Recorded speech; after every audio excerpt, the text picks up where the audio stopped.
कश्मीर हमारा क्यों है। हम तो हिंदुस्तानी लोग हैं, तर्क से बात रखते हैं। स्वागत है अभिराम। तर्क के साथ एक छंद पढ़ता हूं, 4 पंक्तियां पढ़ता हूं और बताता हूं कश्मीर हमारा क्यों है। कौन सा कश्मीर? जो पाक अधिकृत कश्मीर है उसकी बात करता हूं। अपना ये तो 370 खत्म ही हो गई, उसकी बात करता हूं। सुनना कि भक्ति शक्ति अनुरक्ति का प्रतीक काश्मीर, मोहिनी स्वरूप तप ताप का है काश्मीर। भक्ति शक्ति अनुरक्ति का प्रतीक काश्मीर, मोहिनी स्वरूप तप ताप का है काश्मीर। शिव का निवास माता वैष्णव का तीर्थ धाम, प्रेम और पुण्य के प्रताप का है काश्मीर। शिव का निवास माता वैष्णव का तीर्थ धाम, प्रेम और पुण्य के प्रताप का है काश्मीर।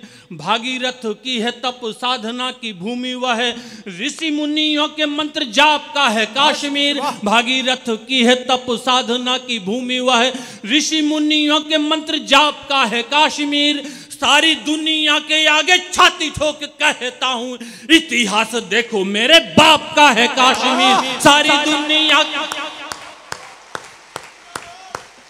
अच्छा है, बहुत अच्छा है विराम, बहुत अच्छा है। वाह, आखिरी पंक्ति का गुस्सा बहुत अच्छा है। इस देश के 125 करोड़ के लोग चाहते थे, मैंने 125 करोड़ बोले हैं, 135 करोड़ नहीं बोले।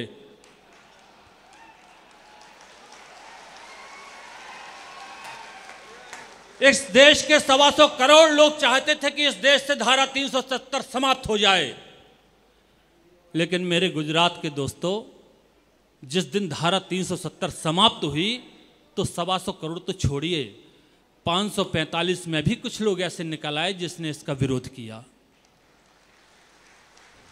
तब एक कविता आपके बीच में पढ़ना चाहते हैं, कविता के कुछ अंश आपके बीच में पढ़ना चाहता हूं, फिर एक विशेष कविता पढ़ूंगा और अपना स्थान लूंगा। धारा 370 समाप्त होना क्यों जरूरी थी? क्या केवल कागज पर लिखी थी? धारा 370 से हमारा देश और कश्मीर कितना प्रभावित था, कुछ बातें आपके सामने रखना चाहता हूं, सुनना। स्वागत है भाई। कि काश्मीर जो देवभूमि थी, देवों की जो गाथा थी, इसका शिल्प देखना और कविता सुनना। काश्मीर क्या है पहले बंद में, कि काश्मीर जो देवभूमि थी, देवों की जो गाथा थी। काश्मीर जो भारत माँ के स्वाभिमान का माथा थी। काश्मीर जो ऋषि मुनियों की घोर तपस्या का फल है। काश्मीर जो पूजा थाली में रखा पावन जल है।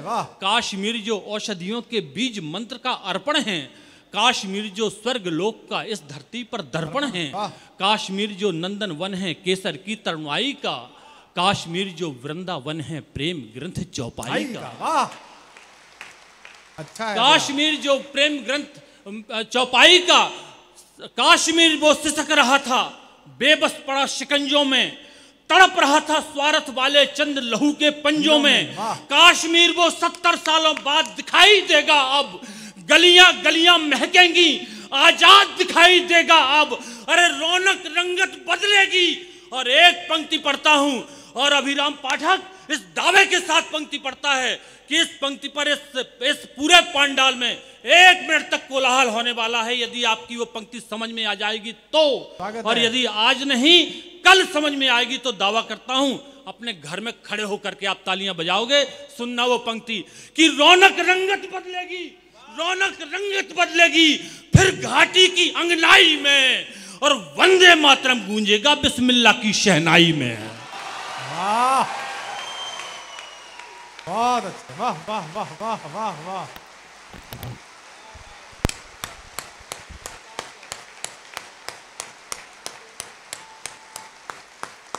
वंदे मातरम गूंजेगा बिस्मिल्लाह की शहनाई में। आजाद परिंदे चहकेंगे, अब मोर नचेंगे घाटी में। लगे कर्ण को प्रिय ऐसे, अब ढोल बजेंगे घाटी में। और एक पंक्ति से यदि आप सहमत हो तो ही तालियां बजाना, वरना खामोश रहना। पूरे देश ने किस तरह से सहमति व्यक्त की है, ऐसे की है जैसे आजकल लोग बीजेपी को वोट दे रहे हैं। सुनना, मैं देखना चाहता हूं आप गुजरात के लोग कैसे सहमति व्यक्त करते हैं कि ढोल बजेंगे घाटी में तो कान फाड़ने वाला अब, कान फाड़ने वाला अब, हर ढोल बदलने वाला है। और 56 इंची सीना अब भूगोल बदलने वाला है।